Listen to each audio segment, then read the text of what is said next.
From PoliticsPA, this is Voices of Reason. I'm your host, Steve Ulrich. Thanks for joining us. Today, the science of polling. What is polling? Why do you get called for your political opinion and I don't? What numbers mean the most to politicians and to voters? What's going on in Erie County, in Luzerne County, and around the Commonwealth? We'll talk with Berwood Yost, the director of the Center for Public Opinion Research at Franklin Marshall College, and Chris Borick, professor of political science at Muhlenberg College. And of course, we have our roundtable. So thanks for joining us. Let's begin.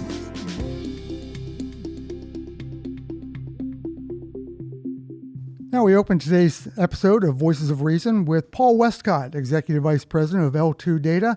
And when you talk polling, you talk data. And when you talk data, you talk maps, and L2 has some of the best maps in the business. Paul, thanks for joining us today.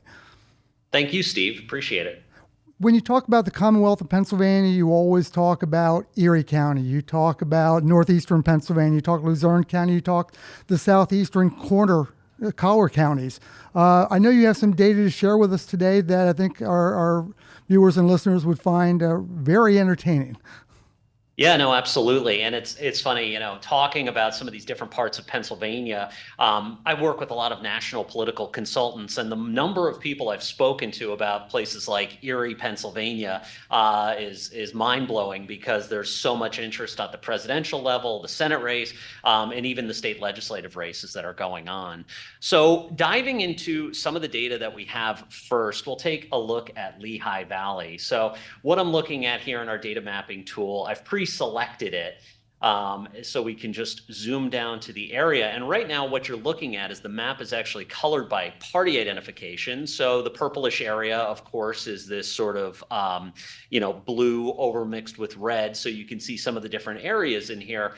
But some of the different demographics I noticed around this, 438,000 voters and approximately 264,000 households. You have, an even split male, female. You have 27% urban, 45% suburban, and 27% rural, which is a really good, it looks like the rest of the state of Pennsylvania as a whole in a lot of ways.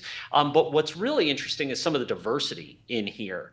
And if I open up some of our individual demographics, you've got age information and breakouts, but really looking at the Hispanic vote here, approximately 15% for this area. And obviously, as you go in, closer to some of these different towns, you can see that change. I'm going to change the dot coloring on the map here, and you can see the large Hispanic populations around Allentown and Bethlehem, and even out towards Phillipsburg here in Wilson. You can see sort of where you have some of those highlighted Hispanic voters. And the thing about Hispanic voters that's interesting and really almost reflective of the area we're looking at here is it's not monolithic. They're not monolithic in terms of a voting group. There are some Republicans, some Democrats. They're younger. They tend to be a great deal younger than white or even African American voters. And their participation rates have grown over the years, really starting in the 2016 election, whereas prior to that, Hispanic voters were pretty flat. So this is the second most dominant ethnic group in the United States, and you're seeing that influence in Pennsylvania politics, particularly in this politically important area. Paul, as we go across the state, Erie is not only known for solar eclipse views anymore. We're now looking at it as one of the bellwether cities and counties within the Commonwealth after selecting the president each of the last two cycles. What can you show us about Erie and its surroundings? Yeah, absolutely. So, and by the way, what we're looking at here, this is all from the voter file. So we're taking the Pennsylvania state voter file, cleaning it up, and giving you the best possible look at this area, at this part of the state. And what you can see in Erie that's really interesting is, it's 164,000 or so voters. You have the urban center of actual Erie, Pennsylvania itself, but half of this area is suburban, and this is, of course, Erie County, half female, mostly white with the, 4% black, 3.2% Hispanic. One of the things that's really interesting is the incredibly high voter turnout here. And I was talking to some consultants consultants who do a lot of work in this part of the state. And one of the things they tell me is Erie actually has an incredible amount of voter turnout. And I'll show you this here in a second. Because of the fact that they are so communicated with. They get every ad, every text message, everything. I'm sure it drives some of the voters crazy. But you can see here, I'm looking at voting performance in even year general elections. The warmer colors are where you're seeing that high propensity turnout over the years. This looks at a voter's entire history of voting. And so even if somebody's been voting for 20 years, if they voted in 10, the 10 even year generals within their time there, they're showing up as a 100% voter. And you could see it's a lot of red. So these voters not only matter and are a great bellwether, but they show up, they turn out. Oftentimes when you look at national TV and they paint the picture of the Commonwealth, it's always 80% red and 20% blue just because of the T in Pennsylvania and how difficult it is for Republicans to offset the Democratic dominance in the southeastern collar counties. Yeah, absolutely. And I'll pull up that in a sec here. So we've got, looking at some of the collar counties, you have 1.7 million voters. Obviously, among the areas we're looking at today, this is going to be the most dominant. And you can see, again, heavily communicated with. You see Philadelphia's cut out here, and you see some of these different areas. One of the things that's really interesting when you pull this up is if you go into looking at urbanicity, that's always a cool way to be able to look at the map itself. Let me pull up area selections, urban, suburban, rural classification.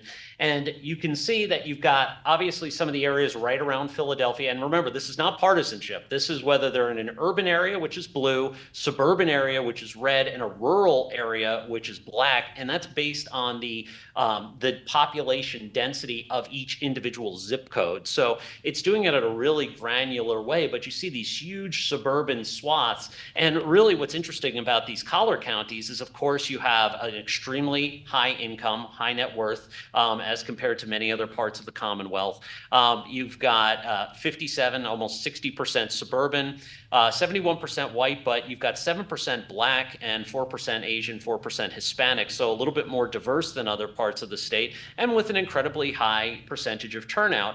One of the other numbers I noticed in some of the data that we were looking at here is almost 40% of this whole voter population have children 18 and under in the household. So that's, having kids in the household, parents don't necessarily vote. Talk about a non-monolithic voting block. Parents sometimes tend to vote different, even if they fall into a D or an R camp.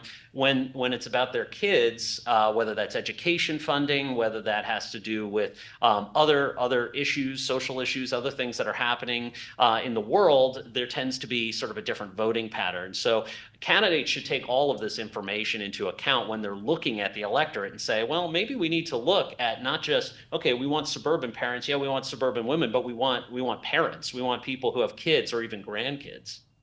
One of the areas that is most important for both sides is up in NEPA. For those who are political junkies, you know that NEPA, NEPA is northeastern Pennsylvania. Sure. As we're recording this, President Joe Biden is headed to Scranton, Pennsylvania to give an address today. We know what an impact Luzerne County had during the 2016 election. What do you see when you look at the data as we look at northeastern Pennsylvania? Yeah, it's a really interesting area. Now, once again, we're looking at the map based on urbanicity. So this is, urban, suburban, rural, but I'm going to change the map actually back to ethnic coding that we were looking at earlier. And one of the things that you can see here, again, is that larger population, that growing population of Hispanics. Now, it's not as predominant as we saw in some of the other maps in the Allentown area, but you see Hazleton, as I zoom down to it, and even some of the other areas here, it looks like Lee Park and parts of Scranton have these larger Hispanic, a little bit more of a diverse area. Now, if I go back and I look purely at party identification, this was, of course, what I was looking at when I was doing some analysis last night, looking at the map. the blues and reds are not necessarily as, they're not giving you the information like they used to, where in Pennsylvania, you register with a party, you choose Democrat, Republican, and people just assume you fall into one camp or another. Pennsylvania is unique. You have blue collar Democrats, which in 2016, they went for Trump. They went a little bit less for Trump in 2020. Who knows? Will that swing back? Will that have stuck? So there's going to be a lot of sort of threading the needle, and a reason that Joe Biden, native son to Scranton, Pennsylvania, is coming back pretty much every weekend, it seems, to campaign in this place, which has a lot of blue in it. He's in Philadelphia, he's in Scranton, he's in these different parts of the state. I think you're going to see a lot of that because he's trying to, shore up that base, but make sure that they actually, the people in here who are sort of the moderate, even Republicans in some cases swing over to him, and he's able to kind of hold on to that, which he's been able to do in a few other states. Now, for our L2 data point of the day, Paul, you touched on this a little bit earlier, but the Latino population, especially along the 222 corridor from the city of Lancaster through Reading all the way up to Allentown, the fastest growing Latino population in the state, and what kind of impact they're going to have on the 2024 election. Absolutely. And L2 does a lot of work with different, organizations, whether it's Asian Pacific Islander, African American organizations, like moving out, different populations of color. But Hispanics has been one of our sort of biggest single groups. And as you can see, just from sort of the 40,000-foot view, when you're looking at Hispanics, they're colored green within our mapping tool. And you can kind of see, looking particularly at the southeast corridor. In this area, you can see Lancaster, you can see Reading, Allentown, and you sort of see, amassed around population centers, particularly in Reading. But you have these huge population and growing population of Hispanics. And like I said, they are, it's growing younger. They're moving to places like Pennsylvania, having children, and the population's growing. You see right now it's about 5.5%, which, while not as large yet as African American voters, that delta between the two groups has changed, has gotten a lot smaller, and the total number of white or European voters has gone down. So you're seeing that demographics is destiny, and so you're seeing some of these changes. But I think particularly in terms of growth, Hispanic voters making up approximately 457,000 individual voters in the state of Pennsylvania are going to play a larger and larger role. Our thanks to L2 Executive Vice President Paul Westcott for joining us on Voices of Reason. Paul, thank you. Thank you, Steve. And we'll be right back.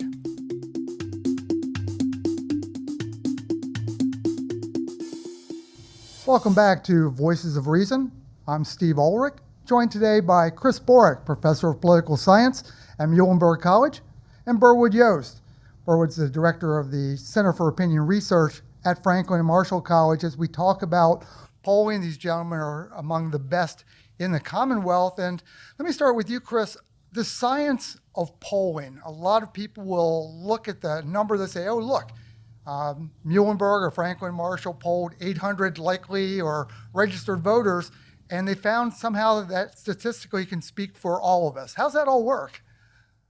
Yeah, it's a great question. Probably the biggest question that folks like Berwood and I get, Steve. It's sampling. That's what sampling is. When we teach a class on sampling, the idea of taking a small group to make inferences about a large group. And it's a powerful mathematical concept, one that seems sometimes mythical to individuals, and that doesn't make natural sense in the way we view the world, that we could take 400, 500, 1,000 people out of really big populations and give pretty precise estimates of what the whole group was. But it's also an amazingly useful tool for social scientists, all scientists, in trying to understand the world. And it's, we give examples. I'd like to hear how Berwood talks about this when he's explaining it. Like in my classes, we'll give examples of when you sample anything, the proverbial big jar of red and black marbles. If there were a million in there and we shook them up and randomized them and you stuck your hand in and we knew they were 50-50, in the matchup, and we pick out 100, we're going to be pretty close to 50-50. We go pick up 200, 300, 400, we'll probably be a little closer to 50-50. We start getting up bigger numbers. And it's that ability to take those small groups and make fairly precise estimates about big populations. That's the nature of the enterprise we're engaged in. And people might not always buy it unless you take them through the math. And even when you take them through the math, they might not buy it. So that's the general perspective. Berwood, what is your idea of the science of polling? Well, look, Chris has it right. I mean, the science of polling is really based on this notion that random samples can tell us something about a larger population.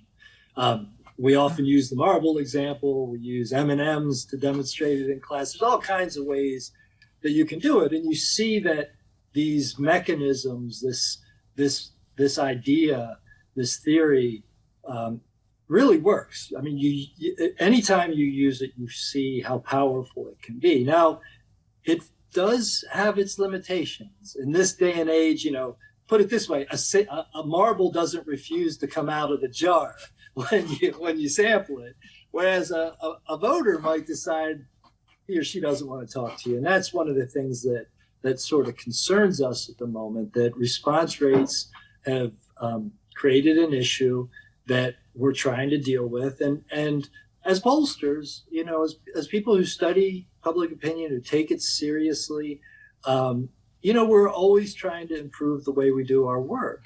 But fundamentally, that work is based on this idea that random sampling can allow us to say something about a larger population. And there's all kinds of steps involved, but that's the basis. And then, people like Chris and I, we do things, we try to follow certain procedures to help us get to what we think are accurate reflections of a broader feeling or sense or behavior. But it's all based on that random sampling idea. Well, Berwood, let me come back to you on this one. And you kind of led me into the question. I could say as a regular individual, I've never been sampled. Now, the challenge is, will I pick up my landline? Will I see something in the mail? Will I see something online? What goes into the actual selection of the folks that you're going to sample? So first, let me say that I've been polling in Pennsylvania. Actually, it's hard to believe. This is my fifth decade. I did my first Pennsylvania statewide poll in the late 80s. But when it comes to specifically to voter polls, which we do 4, 5, 6 a year, my name has never been selected in one of our polls. So it's not just you, Steve. It's me. And that is simply because if you think about a state with almost 9 million registered voters, what are the chances of you being selected in a sample, say, of 500 voters, right?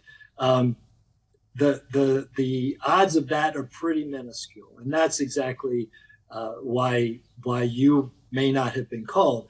George Gallup, Steve, used to be asked that question all the time. Mr. Gallup, why haven't I ever been in one of your samples? And he used to respond, well, you've got a better chance of being hit by lightning than being in one of my polls. And that worked well for him until someone said, well, Dr. Gallup, I have been struck by lightning.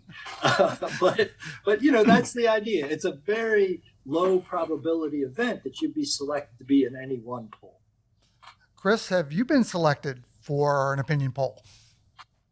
For polls, I have not my own polls or not Berwood's poll. I keep waiting to get picked by Berwood's poll because I have a lot to say. So I love that. I'm gonna wait. But he's Berwood's right. It's just the odds are very much stacked against you. And by the way, I get this as Berwood has all the time. Why don't you ever call me? And I said, well, first of all, it's random. And the definition of random is everybody in the population has the equal probability. And as Berwood just said, if you have 8 million voters or 10 million adults or whatever we're looking at, do the math. the probability is really, really low.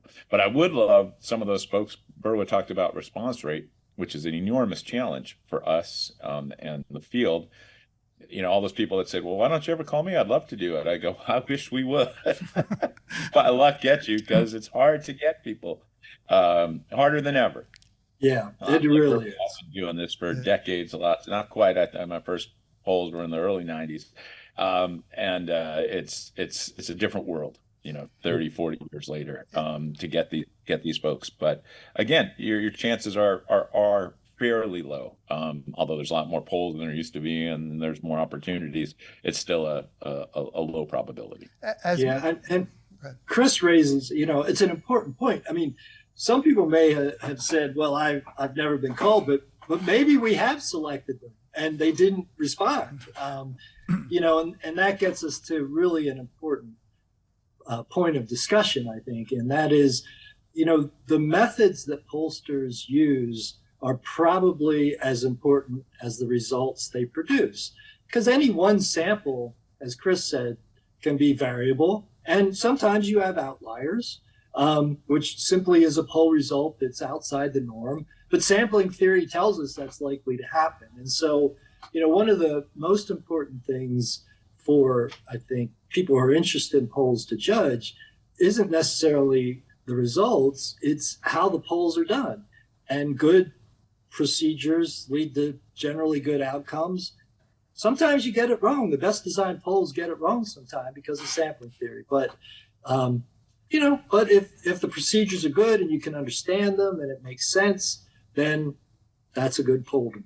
Well, as a media member, I know that folks love a good horse race. So we're always trying to look at the numbers and what do they mean. And we've been taught that a reputable pollster will release, as you mentioned, how the poll was conducted, what was involved with the sample.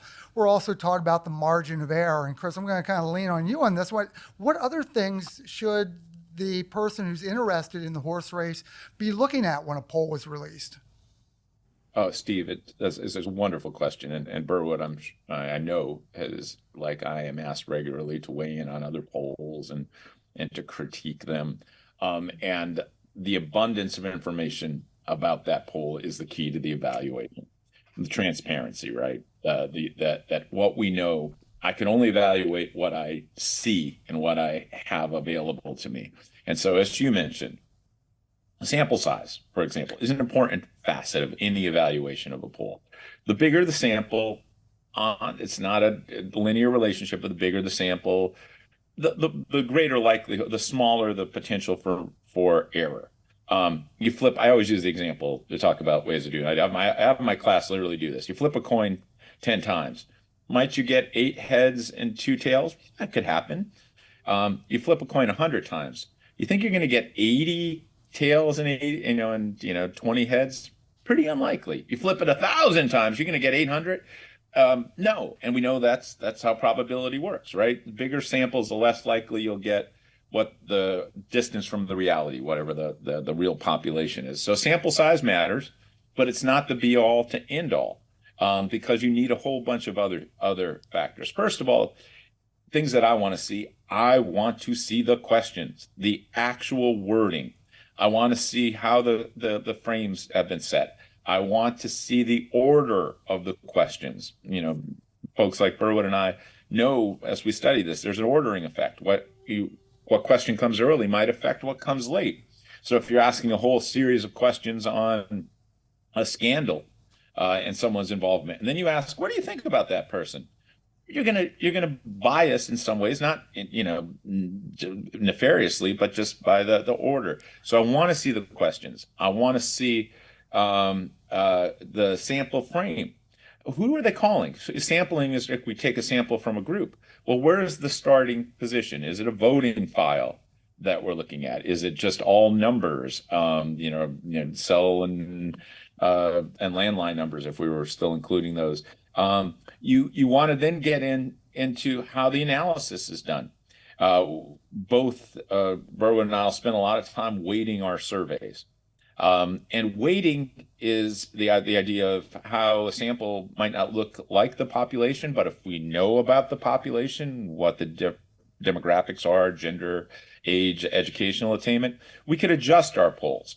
And that there's, we always talk about this as a science, and it very much is a science, but there's a little bit of art there, right? Which ones did you choose? Why did you choose them? What did you weight them to? What parameter? So all those details will help us understand, and it's a long-winded answer, for just how solid a methodology would be. And there could be legitimate differences in there. Berwood and I, have similar kind of approaches, but we'll differ on the margins of what we do. And I'd like to just see that before I could evaluate. Bob, I'll give you the opportunity as well. Yeah, look, what Chris says is true. I mean, transparency is what I care about most. And I don't care if someone does it differently than me.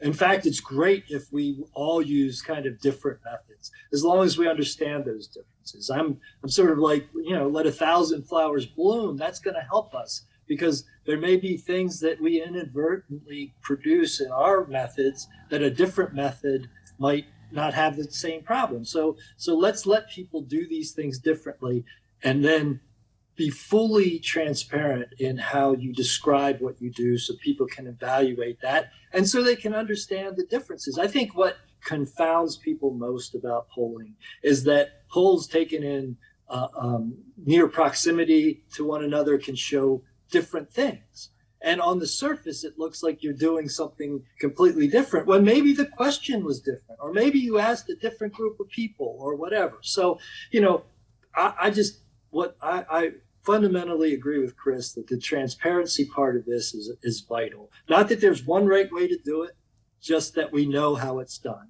The other thing that I would add, though, is stop looking at the horse race. That is the most volatile and difficult item to understand. For us, we ask a host of other questions, and those tend to be much more stable. So whether it's the direction of the state, whether it's the people's personal finances, whether it's the most important issue facing the voter. I mean, there are any number of indicators that we ask that tend to be relatively stable from survey to survey, or if they move, there tends to be a reason for it, right? And so I would say, if you're evaluating a poll and trying to understand that poll, look at its methods.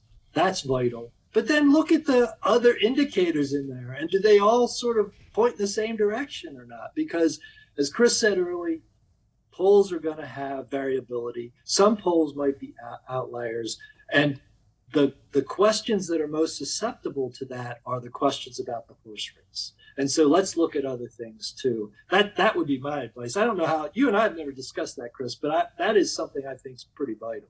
I think it's so well said, Bob. And Steve, just for a second, I'll give a recent example, like an example I was talking about yesterday. Berwood and the great folks at Franklin Marshall came out with a poll a few weeks ago, had tons of wonderful things, including questions on marijuana legalization that I talked to. We just released our annual public health survey, and we asked questions on that. And there's some differences. We're seeing a little bit lower support, if you will, for legalization than Berwood and some other polls have shown. And people say, well, what's going on? Are you guys, why is your poll off? And I go, well, I don't know if it's off. It might be an outlier. But then I looked at the wording, and I was talking about this yesterday. So our frame, the way we ask the question is, hey, do you support, oppose, or neither support or oppose? We implicitly add in the neutral statement, which is not a bad thing, but others could, and we do it regularly, kind of nudge one way. You support or oppose, and then if people tell you they're not sure, well, we'll record it and say it's volunteer, right? That little difference right there that we could only see, by the way, if I could look at Berwood's questions and you could look at my questions and look at our methodologies, makes sense if you start to play it together. And by the way, as Berwood said, I think it's really great. It adds nuance to this public attitudes, where we are on this, and it tells us different things, and they should be in conversation with each other rather than, well, that's the right one and that's the wrong one. Yeah, and I think, that example is a great one because you have to think beyond just the question. We don't offer a neutral category, so people have to, and I think that pushes up support probably. But it's also like, I think our poll was of registered voters. I think, was yours of the general public? Yeah. Yes. So registered voters are different than the general public. So that could explain some of it. And the other question is, we were asking a bunch of policy issues. Chris was asking questions about healthcare, right? Wasn't just part of your healthcare poll? Yeah. And so if you think about the frame here, Steve, when we're asking questions about policy, it's basically about politics, right? And that's sort of the frame. Chris is asking questions about marijuana legalization in the context of about health. Well, so maybe people are thinking about that question a little differently. So there's explanations for this stuff, but it underscores the need for transparency and understanding. Are you really comparing apples to apples, or is he doing something slightly different than me? And does that give us a fuller picture of things? So we've basically, great example, Chris. So we've basically established that polls are snapshots in time. This different results could be based on the framing of questions. So why, living in Pennsylvania, we obviously are most focused on Pennsylvania voters and what they have to say about president or all the other races. Is there any value at all in the national poll? Not just the presidency, you often get against a generic Democrat or a generic Republican. Is there any value in that I might be missing? I think there's value. It gives us a sense of national mood than the electorate were. Steve, but ultimately, from a presidential politics perspective, it's done through the Electoral College, as we all know. And that doesn't dictate what happens in the states. You could look at them over time and see how they flow together and relationships. As political scientists, we do. But their value in predicting what's going to happen on the state level, I think, is extremely limited. I don't know, Bob, if you think the same. I don't have much use for national polls when we're talking about electoral politics. I mean, you can get an assessment of the national mood and general support for policies. I mean, there's lots of reasons to do national data, but we all know that this comes down to to the choice of voters in different states, and realistically, probably 7 states are what matters, right? And if we're being honest, Pennsylvania is probably the most important state, or among the 3 most important states. I'd say it's probably the most important state because I don't think there's any way for President Biden to win re-election without Pennsylvania. And so former President Trump has a simpler path to 270 electoral votes without Pennsylvania. But if he gets Pennsylvania, that makes his path much easier. Chris, why don't we start taking a look at some of the big races that we're looking at? Are you seeing any trends at the presidential level between Biden and Trump? I think and this is all modest, and this is all, we're looking at slight shifts, right? And kind of the progression of the aggregate number of polls and where they've had it. And I think there's a detectable nudge in the direction of Biden in the last month post State of the Union speech. Now, again, this is not, and it's probably, if one expects to see large shifts in this, I think they're probably not getting a fair appraisal of this race and who the candidates are and established. But Steve, if there's any kind of direction that's discernible right now, I think it's a nudge in the direction of Biden. Bob, what are you seeing in the U.S. Senate race between Bob Casey and Dave McCormick? That race has stayed pretty stable. Now, most of our polling was done before either Casey or McCormick had done much TV advertising. That kind of started in earnest the last few weeks. But that, to me, that's still an incumbent's race to lose, right? So Bob Casey has a pretty strong brand in this state. He's well known to the state's voters. He's never really been challenged. So as a long-term incumbent, I think you'd have to, if you were handicapping the race, you'd have to say he has an advantage. And our polling has shown he's consistently been ahead by about 7 points. He's not over 50% yet, but it might be 40, 47, 40, something like that. And it's been that way for a year. We started testing the McCormick Casey Senate race for a while. So, we'll see how that race goes, but we haven't seen much movement there. I agree with Chris wholeheartedly on the Biden-Trump race.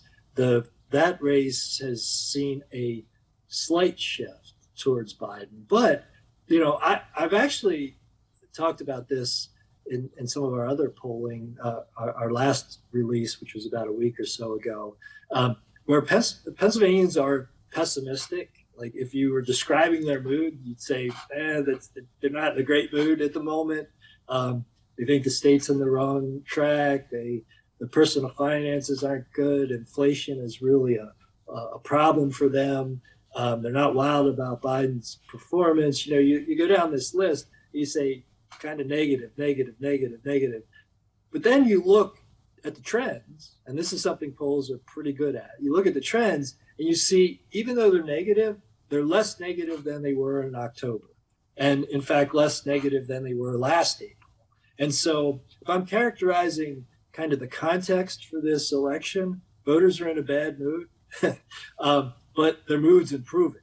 And I think that reinforces what Chris has said, that slight improvement has probably helped President Biden a little bit in this state. Not that he's anywhere close to securing a majority of voters. He's got a long way to go. I think, I'm not sure he can win unless he keeps driving up his job approval ratings in the state, but that's where that race is. Close, slight advantage perhaps Biden at the moment, but long way to go. Why don't we do a little rapid fire with some of the state congressional races, the primaries? Chris, your area, PA 7 in the Lehigh Valley, seen anything among the Republicans at this point? It's a great race, Steve, a really contested primary. We haven't polled it, haven't seen a lot of public polling on it, heard some internal rumblings for whatever they're worth.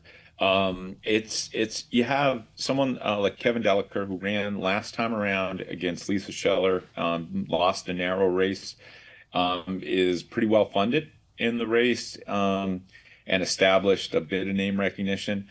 He's got two competitors. Ryan McKenzie's a state rep, been on the scene locally pretty for a bit of time.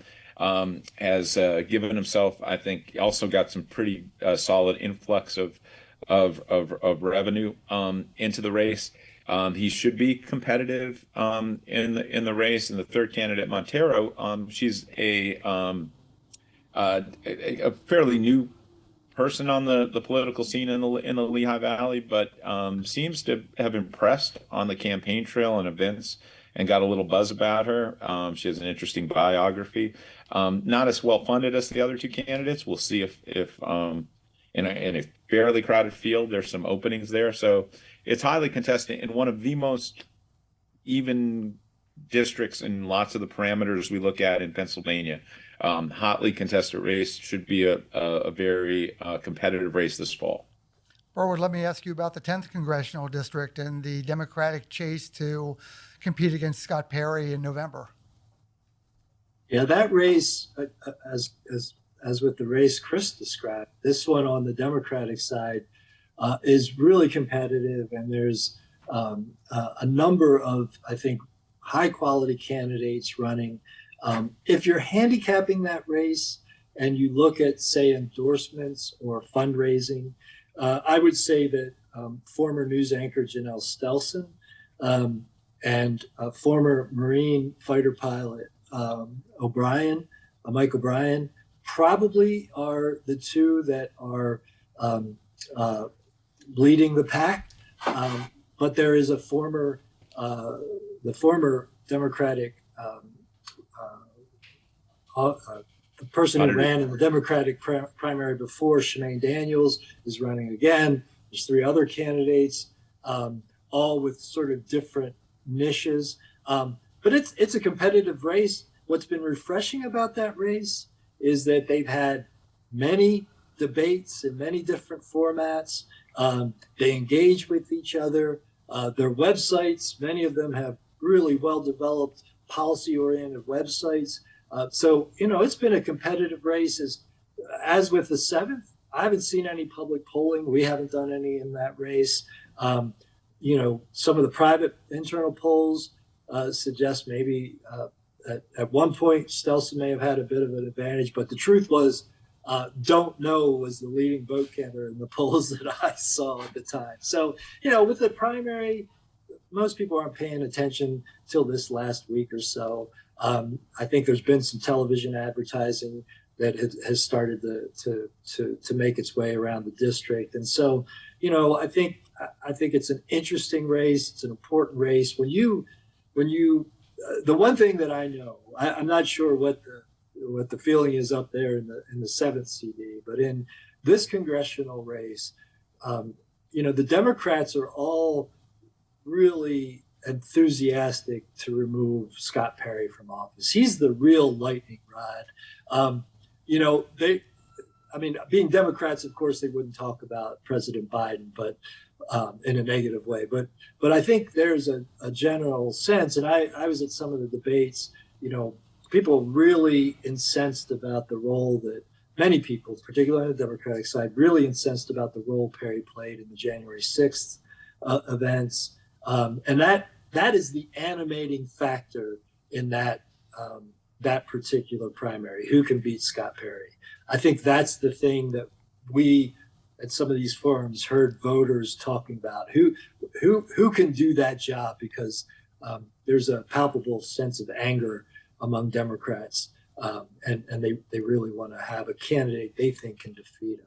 As time begins to slip away from us, I want to ask about one more race in the 12th Congressional District out of Pittsburgh, the primary between Representative Summer Lee and Edgewood Borough Councilwoman Bivani Patel. It seems like that's kind of set up as, will progressive politics continue in Allegheny County? Some quick thoughts. You framed it better than I could. Yeah. It is, right? You have a very progressive, especially by Pennsylvania standards, representative in Summer Lee. Can she survive a primary challenge in a district that is, it's got a solid Democratic lean, but it's not Brooklyn or someplace like that where it's a slam dunk for a progressive to win in a primary. A lot of money has come in for Patel. Interesting where the money has come from in that race. More traditionally conservative donor who's helped fund that, which is a lot. I think both a blessing and a curse for her. Right, she can get her name out. Very competitive. I don't know if it's very competitive. We'll see in the results, but certainly that's changed the dynamic in the race, and we'll see if indeed. Progressive could hang on in a left-leaning district in Western Pennsylvania. Yeah, I would just add. I mean, what's interesting is in Lee's last primary campaign, many of the same kind of accusations about being too progressive, particularly related to Israel and the Palestinians, that was a large part of the case against her in 2022, and she narrowly won that race. I forget, a couple hundred votes, right? I mean, it was really narrow, and so that playbook was in play, and I believe her challenger at that time, that was Irwin, I believe he spent like $3 million to take her down, and so I think she's the circumstances are different given the October attack, but she's faced down these kinds of accusations before, and those accusations coming directly from another Democrat versus being funded by a conservative Republican donor, basically. And that's, I think the big question for me, I don't know about you, Chris, what I'm interested in is to see how voters in that district react to that, because they know where that money's coming from. And does that change this from a debate about the topic to another debate? Yeah, Summer Lee would like that, right? She wants to make it about where that money is coming. That's great analysis. Last quick thing on that. So if I recall, the last time around, it was a little bit more of a fragmented field too, right? The primary that time. which is, now it's a one-on-one, right? And kind of the two wings of the party, if you will. So it's fascinating. And again, we don't have I don't have any other than talks about internal polling. So this is all speculation based on the metrics we have before us. We'll wrap things up there. A fascinating conversation. Our thanks to Chris Borick, professor of political science at Muhlenberg College and the director of the college's Institute of Public Opinion, and Berwood Yost, director of the Floyd Institute of Public Policy and the Center of Opinion Research at Franklin Marshall. Gentlemen, hopefully we can do this again as we get close to the general election. Thank you for joining us on Voices of Reason. Thanks, Steve. Thanks, Chris. Steve. It was awesome. And we'll be right back.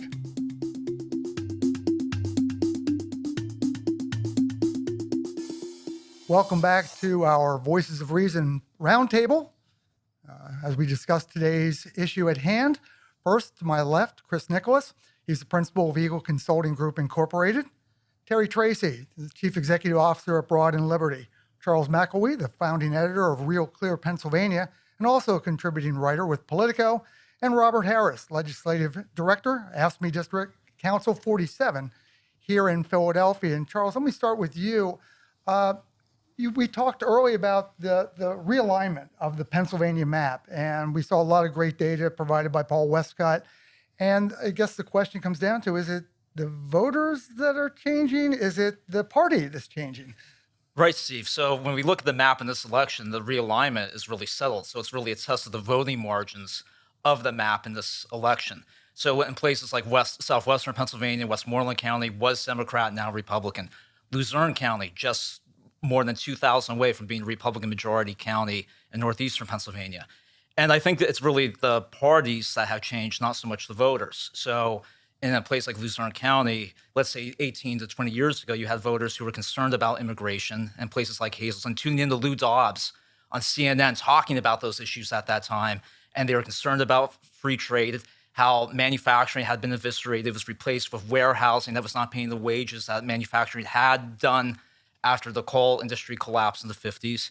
And they were concerned about just the economic interest that the Republican Party represented those views. And that's why they turned to Obama and then subsequently Trump. And the Southeast, meanwhile, you have what was Republican territory in the suburbs like Chester County. And those voters, they're boomers. So really, when you think of the tight inventory in the housing market, it's really driven by suburban homes where those voters are still there. And in 2004, for example, they were voting for George W. Bush, and who was the communications director there, Nicole Wallace. 20 years later, who are they tuning into at 6 p.m. on MSNBC? Nicole Wallace, because she represents the new wing of the Democratic Party in the sense of the suburban voters have not changed in the sense of they're hawks, they're fiscal conservatives, and then on social concerns, they go with whatever is fashionable in that day. So back then, it was the Live Strong armbands. Fast forward, it's the social concerns going on now. Robert, a lot of your work involves the city of Philadelphia. What are you seeing in terms of that type of shift? I think I'm seeing a shift in, for my members, we have a lot of younger progressive members that are changing the Democratic Party in Philadelphia, that are breaking apart into their own party. They are focusing more on things like climate change and larger social issues. And so it's interesting sometimes to work with steadfast Democrats, and then also include those members that are progressive in my membership and bring those unique sort of viewpoints together so that we're all out there pushing for working people and supporting the work that we do. Chris, as we begin to move west, for the longest time, Chester County was still rock solid red Republican, but that's changing. And now you're starting to see some changes in the demographics in not only Lancaster County, but also Dauphin County. Yeah, really, I always remind people we have suburbs all across the state, not just in Philadelphia. So the suburbs around Harrisburg are changing. The exurban parts of what I refer to as greater non-urban southwestern Pennsylvania, so that whole region minus Allegheny County, they're changing over.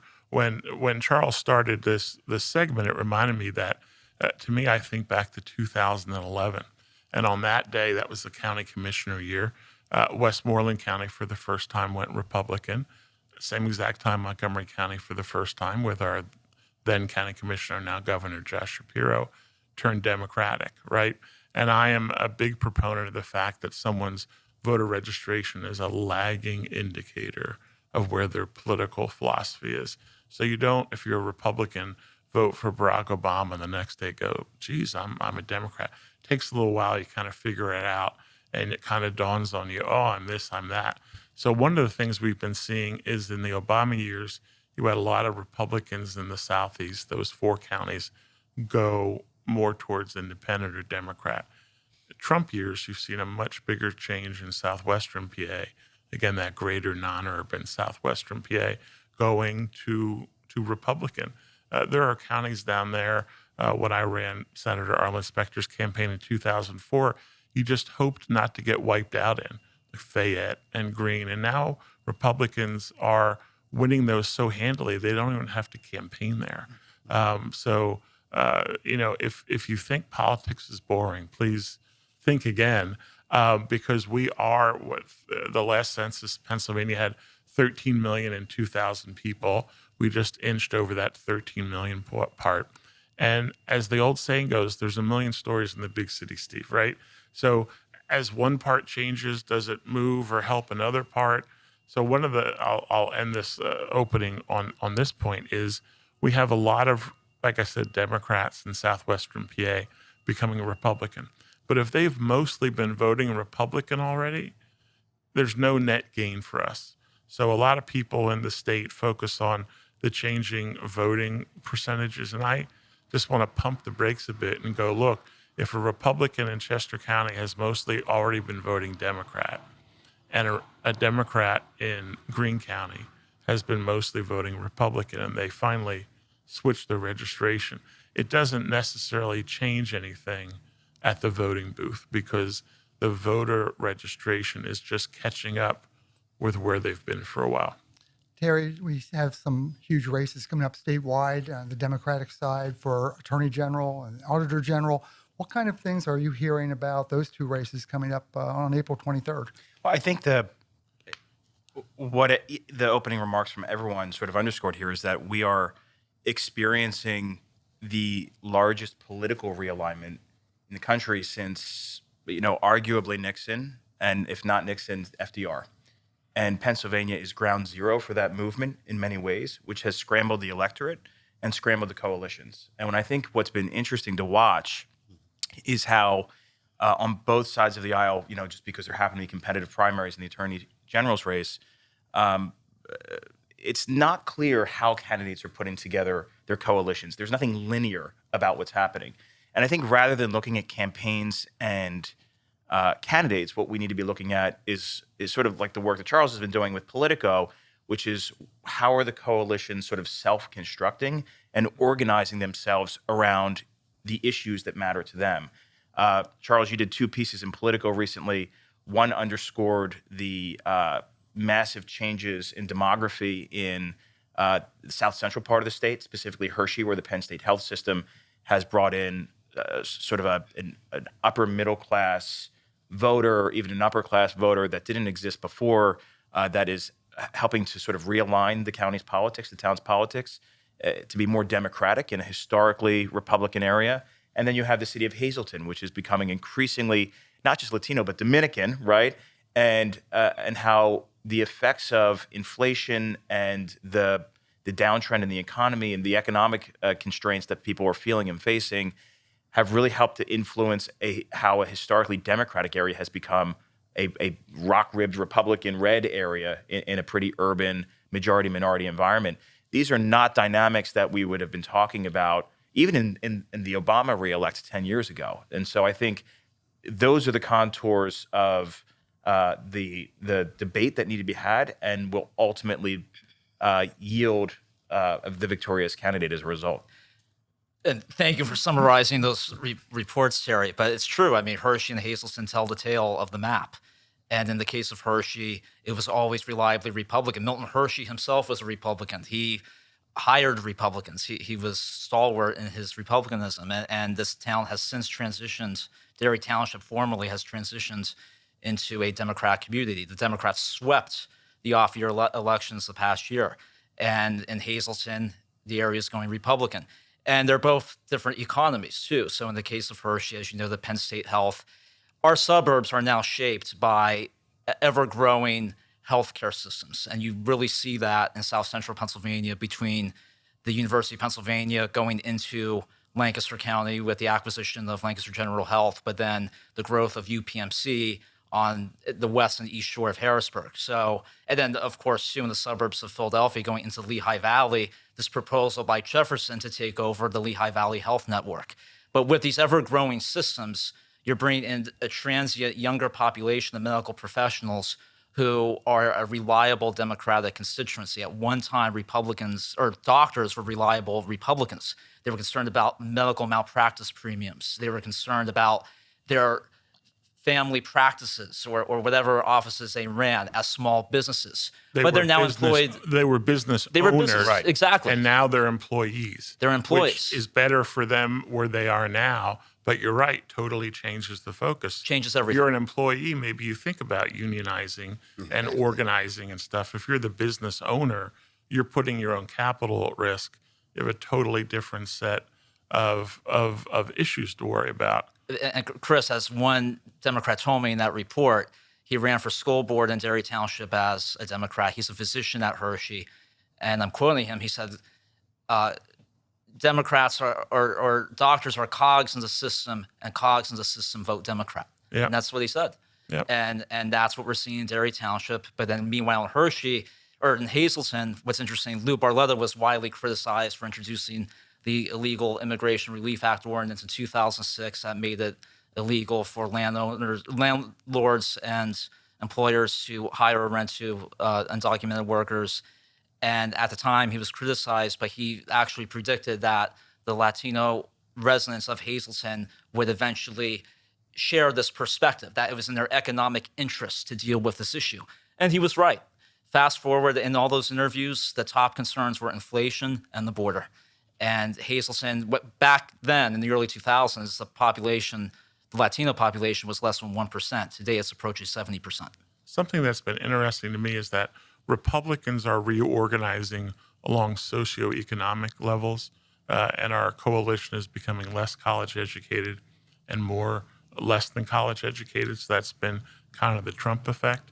As I watch the Democrats, their struggle, I think, is more related to age. And Robert, you said this earlier about how some of your younger members are much more progressive. Right. And for folks like me who live outside the city, we look at the Philadelphia Democratic Party and go, it's pretty left of center. And then you have all these folks, both in Philly and Pittsburgh, saying, no, hold my beer. It can be a lot more progressive, left wing, whatever. And they're great to have a beer with. You know, it's a good, perhaps. So to me, that's the struggle for Republicans is the change in education, and the struggle with Democrats, and you're seeing it in the 12th congressional district race out there, which is the city of Pittsburgh and some of the suburbs between Summer Lee, who's the Pennsylvania member of the squad, as they call it. You know, the Democrats are working on that age struggle because the younger folks are much more left of center than the older parts of that coalition.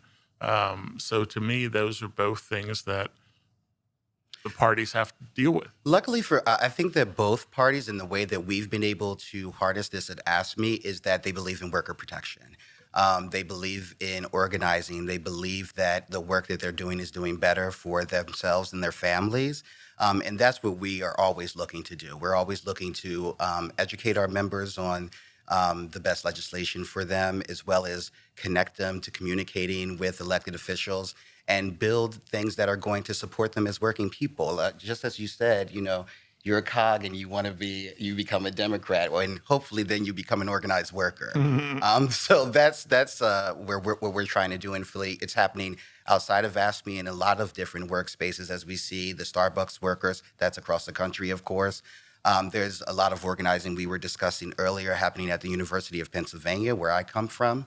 There's a lot of organizing happening in spaces that weren't usually organized folk. And it's because they want to be protected. They want to have a living wage. They want what unions have to offer. I think one of the other things that's going to be interesting to watch coming out of the primary next Tuesday is this notion of a popular candidate versus popular policies. So one of the things we hear about Trump all the time is, well, of course I don't like the man. He's this, that, or the other. But his policies were better. His policies worked. One of the things from a polling perspective that I thought was interesting that came out in the last week is the Commonwealth Foundation released their quarterly poll, the Common Good for the Commonwealth. And the headline in that poll to me was that the Governor Shapiro, remains personally very popular, but as folks learn more about his budget proposals and how he has sort of governed to date, you start to see some questions emerging about how popular his policy proposals are. And so what the poll found was, I think his personal approval rating was 59 or 60%. But when you got into the weeds of the budget proposals around Lifeline scholarships, around taxes and spending, around concerns about increased government spending in an inflationary environment, you start to see the numbers on each of those areas sag significantly, 46%, 47%, 42%. Mid-40s, yeah. And so how much does the enactment of those policies ultimately become an anchor around his personal popularity as he tries to appease this coalition that you're talking about, the phrase in the coalition, and also maintain a razor-thin majority in the State House? So to me, part of his popularity is still based on what he did at on Election Day 2022, and a lot of that was driven not by him, a lot of it was, but also by the fact that the Republican candidate for governor in 2022 turned out to be such a poor candidate. So there was a lot of that bounce for Shapiro because the comparison between him and the Republican was so large. Now that's not around because now he's in the middle of his second year as governor, and you start to get graded less on how your personality is different from who the Republicans put up and more on these proposals. Because there's one thing about people wanting to organize and get better things. And then the other part of that discussion is, well, who's going to pay for that? So that's, to me, where always the rubber hits the road, because everybody's for all these great ideas. And then when they get the bill, they're thinking, oh, well, maybe I'm not quite so enamored with those things. And that's the yin and the yang of politics. Let's shift gears just a little bit, if we can, take a look at some of the key races coming up Commonwealth-wide next Tuesday. A big Republican race in the 7th Congressional District between Ryan McKenzie, Kevin Dellicker, and Maria Montero. Charles, are you hearing anything about what kind of movement might be going on in the Lehigh Valley? There are three strong candidates vying for this district, which is really the most competitive on the congressional map this cycle. So you have Susan Wild representing the area that has parts that were once Democrat and are now Republican. So she has Carbon County. 12 years ago, Carbon County was Democrat. But when Trump was elected in 2016, it still had a Democratic registration majority. It was the county of the McCalls, the powerful political family. They were Democrats. But now that area is really the best representation, really, in eastern Pennsylvania of this shift toward the Republican Party. She also has Northampton County. So, see, when you think of like what's the state emblems and symbols, you have the state animal, the white-tailed deer, the state flower, the mountain laurel. What's the state voter? The Obama to Trump voter. Yeah. And she has Northampton County, the land of Obama to Trump voters, where Biden barely won in 20. So it's whoever she faces in November. This will be the congressional race to watch. She is the weakest of the four Democratic women who won in 2018 after the state Supreme Court decided to redistrict the state. And she is seen that way by Republicans, myself included. And it's the most Republican of those. The other three are much tougher for Republicans to put together a winning campaign. So they look at her, they look at the district, and it kind of gnaws at you and says, this is one we should be able to pick up. So I think whoever wins that primary, again, three good candidates, that to me is going to be the top race in the state. Robert, talking about the Attorney General, I believe you said earlier that AFSCME has opted not to give an endorsement to any one of the five Democratic candidates. Yes, we have allyship with all of the candidates in the Democratic race there.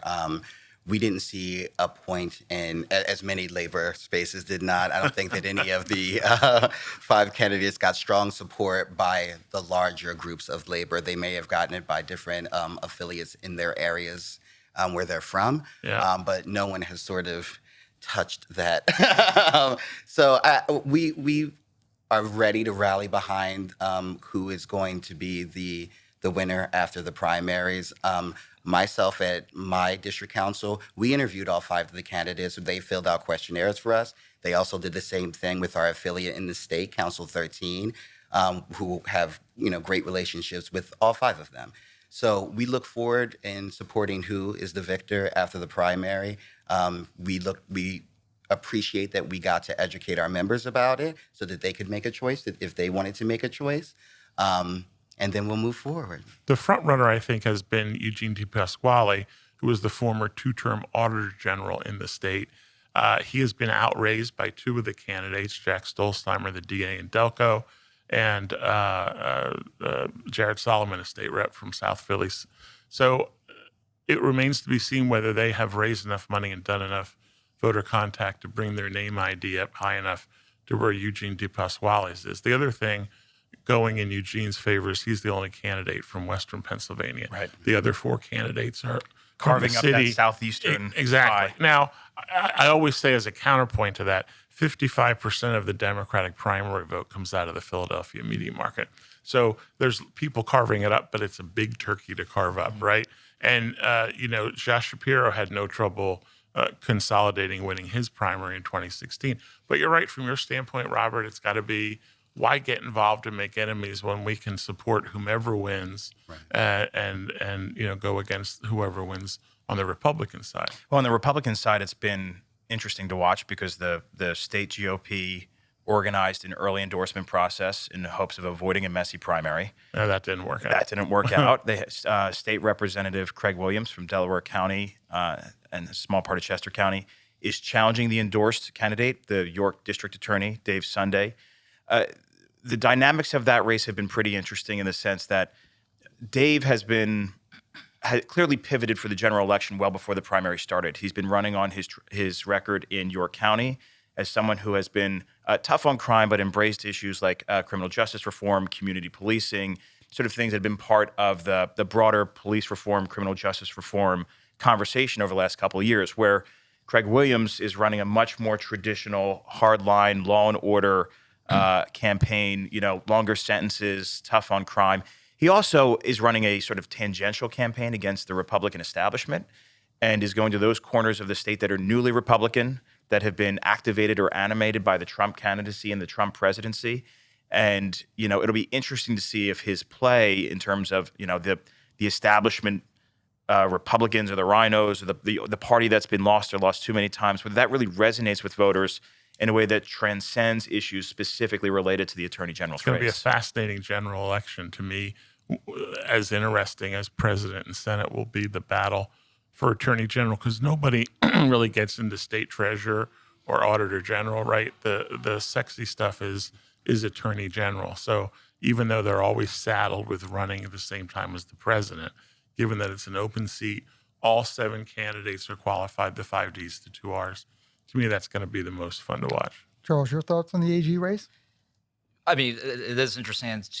A few weeks ago, there was a debate between Sunday and Williams, and of course, debates really aren't watched anymore, especially AG race debates. I don't think that gets a wide viewership. No. Where I make my TV show every week, This Week in Pennsylvania, they did that debate, and they think it went well. And all 5 of us watched. Well, no, but I will say, if you watch that debate, Williams had a commanding performance and arguably outdid Sunday in that debate. It was interesting to watch. And also, they'll both run, I think, who's the figure that they'll all talk about going into November? Larry Krasner. This is now a political figure who is deeply unpopular. Who was the Philadelphia DA, by the way, for those folks that... Right, yeah, who is deeply unpopular among both Republicans and Democrats. Including the mayor of Philadelphia. And as Krasner himself admitted on a recent program... program... been in the same room at the same time. Right, and he has not Mayor spoken Parker. to Shapiro in years. So this is who they'll run on as...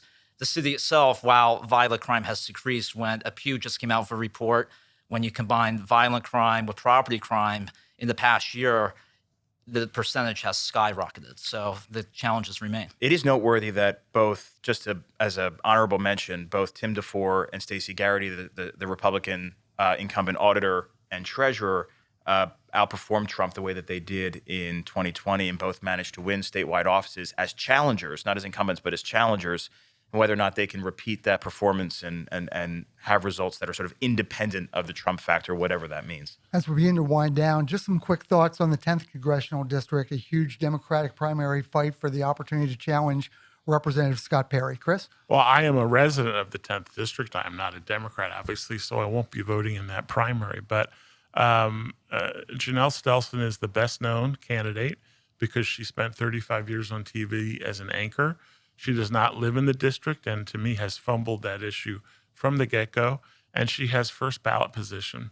Now, normally I'm not a big ballot position guy, but when there's like 6 of them, I think that's important. The only other person who's putting a big effort into it is Mike O'Brien, a retired Marine fighter pilot who, when I first talked about him, I made a little joke. I said he just parachuted into the district. He's from another part of Pennsylvania, but he moved to that part. His wife is also a squadron commander in the Marines, so a very, very interesting story. He has raised enough money to be competitive with Stelson. The other 4 candidates have their niches, but haven't raised enough to do a lot of voter contact. So I think for the Democrats, just like we Republicans think Susan Wild is our top target, for the Democrats, they have wanted to get rid of Scott Perry for a while. They redrew that district to have Carlisle, York City, and Harrisburg, which is the best Democratic draw you can have in that part of the world. So they are itching to get rid of Perry. So I think like the 7th for Republicans will be the 10th for the Democrats. Quickly, Terry? The number of Democrats in the primary show the interest, to Chris's point. I think that, Congressman Perry has proven to be remarkably resilient, even as trend lines continue to go not in his favor. And I think the question will be whether or not, with Trump on the ballot, that latent voter that comes out specifically to support former President Trump is enough to get him across the finish line. Robert, I know it's not a Philly thing, but is there any thoughts on the central Pennsylvania race and the anger that seems to be heading in the direction of Scott Perry? You know, honestly, Mike McGuire would kill me right now if because you asked me this question. It's not something that I feel like I could comment on with a lot of certainty. It's definitely handled by our statewide affiliate, who clearly is in that area. So it's not a space. Wanted to make sure you had the opportunity. Charles, you got the last word. So South Central Pennsylvania, this is the area that increasingly trends blue, especially the east and west shore of Harrisburg. This is a district that, with Cumberland County, that in and of itself is fascinating. Long term, could Cumberland County be Pennsylvania's Fairfax County in Virginia? It's and that's the fastest question. growing county in the Exactly. state, So that's people moving in are more likely to be Dems. and that's how Camp Hill went blue, how Lower Allen Township is increasingly going blue. This is an area worth following closely. So this year, I mean, Republicans are eyeing Wild, Cartwright too in the Northeast, but then Democrats, I think it's still a reach to defeat Perry, but one of these election cycles, there will be a formidable candidate. It could be this one, but the area is indisputably trending blue. Well, look, the past time. Democrats really want Janelle Stelson because she'll save them $2 million because she has total name ID. They won't have to build that up. They can just launch forward. And what might save Scott Perry is the district got a little bit more of Cumberland County. It still doesn't have all of it, I don't think, but it got a little bit more far western Cumberland County, more rural agriculture. So they're still more rock-rib Republican. There's not a lot of them. So to me, 10 and 7, folks, keep an eye on that. And we'll leave it right there. Our thanks to Chris Nicholas, Terry Tracy, Robert Harris, Charles McElwee. And thank you for joining us today on Voices of Reason. Join us next time for more enlightening conversation and exclusive data analysis from our partners at L2 Data. For PoliticsPA, I'm Steve Ulrich.